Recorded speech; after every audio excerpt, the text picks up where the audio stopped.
Hello everybody, ಇವತ್ತು ನಾವು ಒಂದು ಸೂಪರ್ ರೆಸಿಪಿನ ನೋಡೋಕ್ಕೆ ಹೋಗ್ತಾ ಇದ್ದೀವಿ. ಅದೇ ನಮ್ಮ ಬೆಂಡೆಕಾಯಿ ಸಾರು. ಆ್ಯಕ್ಚುಲಿ ಈ ಸಾರು ಮಾಡೋದಕ್ಕೆ ನಿಮಗೆ ಬೇಕಾಗಿರೋದು ಈರುಳ್ಳಿ, ಟೊಮೆಟೊ ಮತ್ತು ಸ್ವಲ್ಪ ತೆಂಗಿನಕಾಯಿ.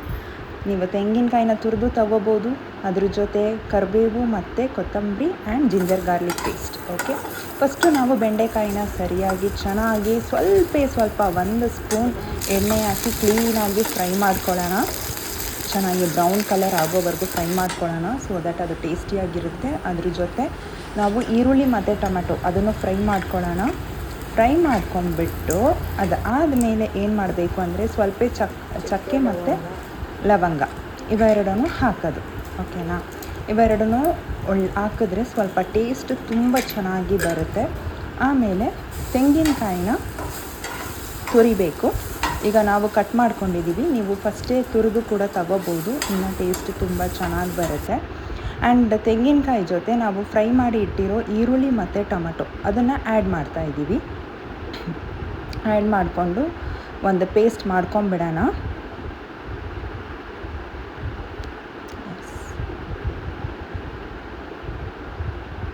ಅಷ್ಟೇ ನೋಡಿ, ಈಗ ಪೇಸ್ಟ್ ರೆಡಿ ಆಯಿತು. ಈಗ ನೆಕ್ಸ್ಟು ಇನ್ನೊಂದು ಚಿಕ್ಕ ಈರುಳ್ಳಿನ ಕಟ್ ಮಾಡ್ಕೊಳ್ಳೋಣ, ಯಾಕೆಂದರೆ ಒಗ್ಗರಣೆಗೆ ಬೇಕಲ್ವಾ, ಅದಕ್ಕೆ. ಒಗ್ಗರಣೆಗೋಸ್ಕರ ಈಗ ಇನ್ನೊಂದು ಈರುಳ್ಳಿನ ಕಟ್ ಮಾಡಿಕೊಂಡು ಫಸ್ಟು ಒಂದು ಬಾಣಲಿ ಎತ್ಕೊಳ್ಳಿ. ಅದಕ್ಕೆ ಸ್ವಲ್ಪ ಎಣ್ಣೆ ಹಾಕಿ, ಎಣ್ಣೆ ಬಿಸಿ ಆದ ತಕ್ಷಣ ಸ್ವಲ್ಪ ಸಾಸಿವೆ ಹಾಕಿ. ಸಾಸಿವೆನೂ ಚೆನ್ನಾಗಿ ಬಿಸಿಯಾಗಿ ಸಿಡಿಬೇಕು. ಆ ಟೈಮಲ್ಲಿ ನೀವು ಇದು ಕರಿಬೇವು ಸೊಪ್ಪು ಹಾಕಿ. ಅಷ್ಟೇ, ಸೊ ಅದು ಚೆನ್ನಾಗಿ ಫ್ರೈ ಮಾಡಿ ಅದ್ರ ಜೊತೆ ನಾವು ಕಟ್ ಮಾಡಿ ಇಟ್ಟಿರೋ ಈರುಳ್ಳಿನ ಹಾಕಬೇಕಾಗತ್ತೆ. ಚೆನ್ನಾಗಿ ಫ್ರೈ ಮಾಡ್ಕೊಳ್ಳಿ. ಈರುಳ್ಳಿನ ಹಾಕ್ಬಿಟ್ಟು ಹೇಳ್ತಾ ಇದ್ದೀನಿ, ಕರೆಕ್ಟಾಗಿ 15 to 20 ಮಿನಿಟ್ಸಲ್ಲಿ ಈ ಸಾರು, ಟೇಸ್ಟಿಯಾಗಿರೋ ಸಾರು ರೆಡಿ ಆಗುತ್ತೆ. ಸೊ ಬೆಂಡೆಕಾಯಿನ ನಾವು ಏನಕ್ಕೆ ಹಂಗೆ ಫ್ರೈ ಮಾಡ್ಕೊತೀವಿ ಅಂದರೆ ಒಂಥರ ಸಾರಲ್ಲಿ ಒಂಥರ ನೀರಂಗೆ ಬಿಟ್ಕೊಳಲ್ಲ, ಟೇಸ್ಟು ತುಂಬ ಚೆನ್ನಾಗಿರುತ್ತೆ. ಬೆಂಡೆಕಾಯಿ ಸಾರು ನಮ್ಮ ಬಾಡಿಗೂ ತುಂಬ ಒಳ್ಳೆಯದು. ಆಮೇಲೆ ಕರೆಕ್ಟಾಗಿ 1 ಟೇಬಲ್ ಸ್ಪೂನಷ್ಟು ಜಿಂಜರ್ ಗಾರ್ಲಿಕ್ ಪೇಸ್ಟ್ ಹಾಕ್ಕೊಳ್ಳಿ.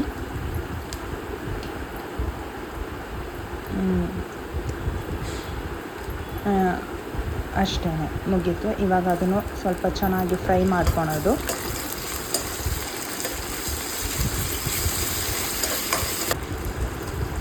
ಈಗ ನಾವು ಮಿಕ್ಸ್ ಮಾಡಿ ಇಟ್ಟಿದ್ವಲ್ಲ ಪೇಸ್ಟು, ಮಸಾಲೆ, ಅದನ್ನು ಬಂದುಬಿಟ್ಟು ಬಾಣಲಿ ಒಳಗಡೆ ಹಾಕಿ ಅದನ್ನು ಚೆನ್ನಾಗಿ ಮಿಕ್ಸ್ ಮಾಡ್ಕೊಳ್ಳಿ. ಇವಾಗ ಎಷ್ಟು ಜನಕ್ಕೆ ನೀವು ಸಾರು ಮಾಡ್ತಾಯಿದ್ದೀರೋ ಅದಕ್ಕೆ ತಕ್ಕಂಗೆ ಸ್ವಲ್ಪ ನೀರನ್ನ ಆ್ಯಡ್ ಮಾಡ್ಕೊಳ್ಳಿ. ಯಾಕಂದರೆ ಈ ಸಾರು ಬಂದುಬಿಟ್ಟು ತೀರಾ ಗಟ್ಟಿಗಿದ್ದರೆ ಅಷ್ಟು ಟೇಸ್ಟ್ ಬರಲ್ಲ. ಸ್ವಲ್ಪ ನೀರಿದ್ದರೆ ತುಂಬ ಚೆನ್ನಾಗಿರುತ್ತೆ. ಇದನ್ನು ಮುದ್ದೆಗೆ, ಅನ್ನಕ್ಕೆ, ಯಾವುದಕ್ಕೆ ಬೇಕಾದರೂ ನೀವು ಹಾಕ್ಕೊಂಡು ತಿನ್ಬೋದು, ತುಂಬ ಚೆನ್ನಾಗಿರುತ್ತೆ. ಅಷ್ಟೇ, ಈಗ ಇದನ್ನು ಕ್ಲೀನಾಗಿ ಮಿಕ್ಸ್ ಮಾಡ್ಕೊಳ್ಳಿ.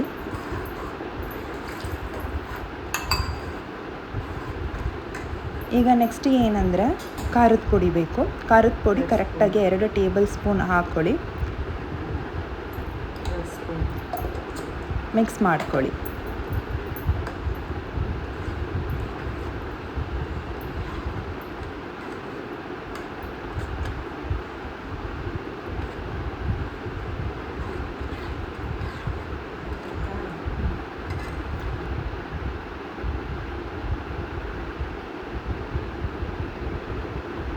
ಈಗ ಅದರ ಜೊತೆ 4 ಟೇಬಲ್ ಸ್ಪೂನಷ್ಟು ಧನಿಯಾ ಪೌಡರ್ ಹಾಕ್ಕೊಳ್ಳಿ. ಖಂಡಿತವಾಗ್ಲೂ 4 ಟೀ ಸ್ಪೂನ್ ಹಾಕಲೇಬೇಕು, ಆವಾಗ ತುಂಬ ಚೆನ್ನಾಗಿ ಬರುತ್ತೆ ಟೇಸ್ಟು. ನೋಡ್ಕೊಳ್ಳಿ. ಅಷ್ಟೇ, ಇವಾಗ ಇದನ್ನು ಮಿಕ್ಸ್ ಮಾಡ್ಕೊಳ್ಳಿ. ಅಷ್ಟೇ, ಮುಗ್ದೇ ಹೋಯಿತು ಸಾರು. ಇನ್ನೇನು ನೀವು ಸೆಪ್ರೇಟಾಗಿ ಏನು ಆ್ಯಡ್ ಮಾಡೋದು ಬೇಕಾಗಿಲ್ಲ. ಸ್ವಲ್ಪ ಅರಿಶಿನ ಹಾಕಬೇಕಾಗತ್ತೆ, ಅಷ್ಟೇ. ಈಗ ಚೆನ್ನಾಗಿ ಮಿಕ್ಸ್ ಮಾಡ್ಕೊಳ್ಳಿ. ಅದಾದಮೇಲೆ ಕುದಿ ಬರಬೇಕು. ರುಚಿಗೆ ಬೇಕಾಗಿರೋಷ್ಟು ಉಪ್ಪು, ಇದನ್ನು ಯಾವುದೇ ಕಾರಣಕ್ಕೂ ಮರೆಯೋಕ್ಕೆ ಹೋಗಬೇಡಿ. ಸೊ ಉಪ್ಪು ಬಂದುಬಿಟ್ಟು ಫಸ್ಟು ಸ್ವಲ್ಪ ಕಡಿಮೆನೇ ಆ್ಯಡ್ ಮಾಡ್ಕೊಳ್ಳಿ, ಜಾಸ್ತಿ ಹಾಕೋಕ್ಕೆ ಹೋಗಬೇಡಿ. ಯಾಕಂದರೆ ಸಮ್ಟೈಮ್ಸ್ ಸಾಲ್ಟ್ ಜಾಸ್ತಿ ಆಗಿಬಿಡುತ್ತೆ. ನಾನು ಹೇಳ್ದಂಗೆ ಕುದಿ ಬರ್ತಾಯಿದೆ. ಈಗ ನಾವು ಫ್ರೈ ಮಾಡಿ ಇಟ್ಟಿರುವಂಥ ಬೆಂಡೆಕಾಯಿನ ಹಾಕಬೇಕು.